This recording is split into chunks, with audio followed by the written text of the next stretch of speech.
Hai, Assalamualaikum warahmatullahi wabarakatuh. Halo teman-teman semuanya. Video ini masih seputar konsep awal dari perkembangan. Ini adalah video bagian yang ketiga dan tentunya juga yang terakhir, dan kita akan membahas tentang faktor perkembangan. Persoalan mengenai faktor-faktor apakah yang memungkinkan atau mempengaruhi perkembangan memang sudah dijawab oleh para ahli dengan jawaban yang berbeda-beda. Para ahli yang beraliran nativisme ini berpendapat bahwa perkembangan individu ini semata-mata ditentukan oleh unsur pembawaan atau genetiknya saja, begitu ya teman-teman. Jadi perkembangan individu ini memang semata-mata tergantung pada faktor bawaan atau genetik atau faktor yang sangat mendasar, begitu. Berbeda dengan aliran nativisme, para ahli yang mengikuti aliran empirisme berpendapat bahwa perkembangan individu itu sepenuhnya ditentukan oleh faktor lingkungan atau pendidikan.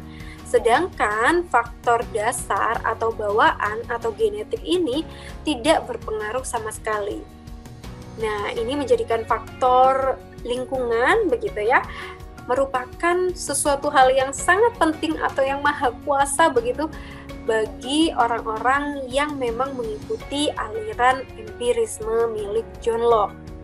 Nah, aliran yang tampaknya menjadi penengah, menjadi jembatan bagi kita semuanya adalah aliran konvergensi, di mana aliran konvergensi ini merupakan perkembangan individu ditentukan oleh kedua faktor, jadi baik dari bawaan ataupun faktor lingkungan atau pendidikan dari seseorang. Keduanya sangat konvergen, begitu ya, akan menentukan atau mewujudkan perkembangan seorang individu. Sebelumnya tadi kita sudah membahas dan juga belajar bersama tentang faktor-faktor yang mempengaruhi dari beberapa aliran-aliran, dan sekarang kita akan bahas berdasarkan dari Harlock.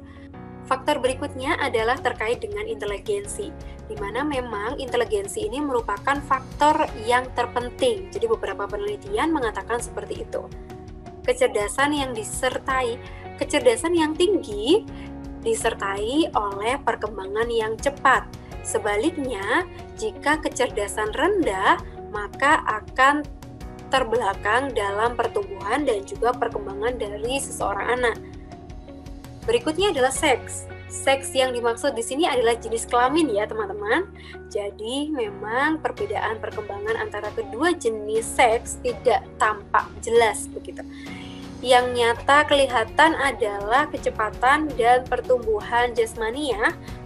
Berikutnya adalah kebangsaan atau ras. Jadi teman-teman, anak-anak dari ras Mediterranean atau di Laut Tengah sana tumbuhnya lebih cepat dari anak-anak Eropa Timur, Eropa sebelah timur maksud saya, dan juga anak-anak Negro dan Indian.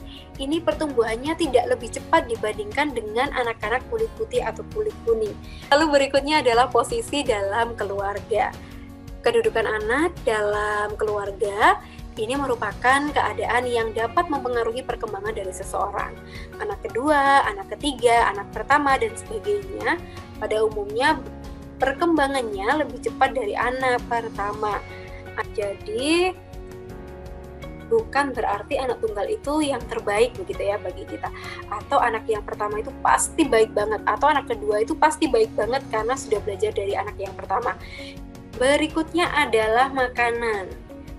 Pada tiap-tiap usia, terutama pada usia yang sangat muda, makanan merupakan faktor yang paling penting peranannya dalam pertumbuhan dan juga perkembangan dari individu. Bukan saja makanannya, tetapi isi makanannya yang cukup banyak juga mengandung gizi yang terdiri dari berbagai vitamin. Kurang gizi atau vitamin ini tentunya juga dapat menyebabkan perkembangan di dalam diri kita kurang berjalan optimal. Luka dan penyakit, tentu ini juga menjadi salah satu faktor ya teman-teman. Misalnya saja, naudzubillah min dzalik, kita pernah kecelakaan dan kaki atau tangannya harus dipasang gip begitu ya, atau pen itu. Nah, tentu ini perkembangan. Kalau masih kecil, kalau sudah tua kan perkembangannya sudah stuck begitu ya. Kalau masih kecil, perkembangannya kan masih butuh ruang gerak yang cukup banyak begitu. Nah, kalau ini parah banget, luka dan penyakit inilah yang bisa menghambat perkembangan dari si anak itu tadi. Dan yang berikutnya adalah kultur dan budaya.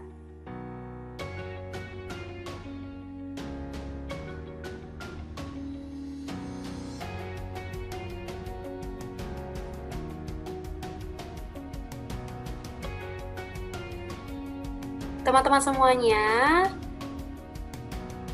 sifat-sifat anak bayi itu adalah universal begitu ya. Dan budayanya lah yang kemudian merubah sejumlah dasar-dasar tingkah laku anak dalam proses perkembangannya. Oke, terima kasih teman-teman sudah menyimak penjelasan dari saya. Semoga apa yang saya sampaikan bisa bermanfaat buat kalian semuanya. Jangan lupa isi survei dulu ya. Link survei akan saya berikan di e-learning dan juga kelas masing-masing. Selamat melanjutkan aktivitas dan wassalamualaikum warahmatullahi wabarakatuh.